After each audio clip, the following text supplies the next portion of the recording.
सुख भोग हमारे जीवन में इतना अहम क्यों हो गया है? जे कृष्णमूर्ति। पुस्तक सारांश हिंदी में। परिचय। जे कृष्णमूर्ति आधुनिक युग के एक ऐसे विचारक रहे हैं जिन्होंने हमारे सोचने, जीने और संबंधों को देखने के नजरिए को गहराई से चुनौती दी। उनका मानना है कि मनुष्य का दुख और अशांति बाहरी परिस्थितियों से अधिक उसकी भीतरी उलझनों और इच्छाओं से जुड़ा हुआ है। सुख भोग हमारे जीवन में इतना अहम क्यों हो गया है?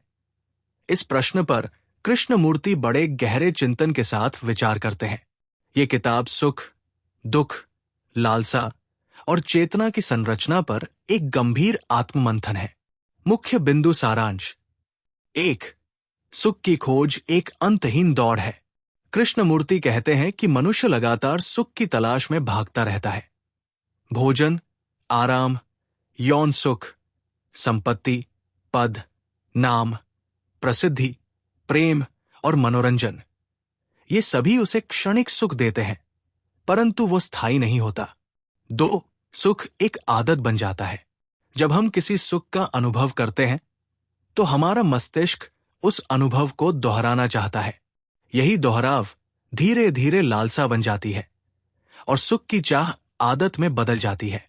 3. भय और असुरक्षा की जड़, सुख की इच्छा। सुख को खो देने का भय हमारे भीतर असुरक्षा और मानसिक संघर्ष को जन्म देता है। सुख के प्रति आसक्ति ही दुख की जड़ बन जाती है। 4. क्या हम सुख से अलग होकर जी सकते हैं?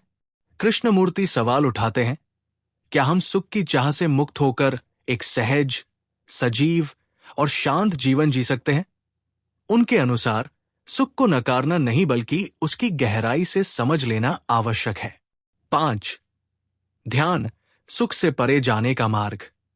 जब हम अपनी इच्छाओं, भय और लालसाओं को गहराई से बिना प्रतिक्रिया के देख पाते हैं तो एक ध्यान की अवस्था उत्पन्न होती है जहां मानसिक स्पष्टता होती है और सुख दुख की सीमाएं मिटने लगती है। 6. प्रेक्षण की शक्ति। कृष्णमूर्ति बार बार देखने, ऑब्जर्वेशन पर बल देते हैं। क्या हम अपनी इच्छा, सुख के पल और दुख के क्षणों को बिना उन्हें बदले बस देख सकते हैं? यही साक्षी भाव अंततः मुक्ति की ओर ले जाता है। कृष्णमूर्ति का संदेश। सुख अपने साथ दुख लाता है। जो सुख की तलाश करता है वो अनिवार्य रूप से दुख का आमंत्रण देता है, लेकिन जो देखता है बिना चुने, बिना पकड़ने या भागने के, वही व्यक्ति स्वतंत्रता का स्वाद चखता है। निष्कर्ष। जे कृष्णमूर्ति हमें यह समझाने का प्रयास करते हैं कि सुख भोग तब तक हमें गुलाम बनाता रहेगा जब तक हम उसे पूरी तरह जांचकर, समझकर और सचेत होकर नहीं देखते। सुख को पकड़ने की चाही वास्तव में दुख को जन्म देती है। सच्ची आजादी तब आती है जब हम सुख के पीछे भागना छोड़ दें और जीवन को जैसा है वैसे स्वीकार करना सीखें।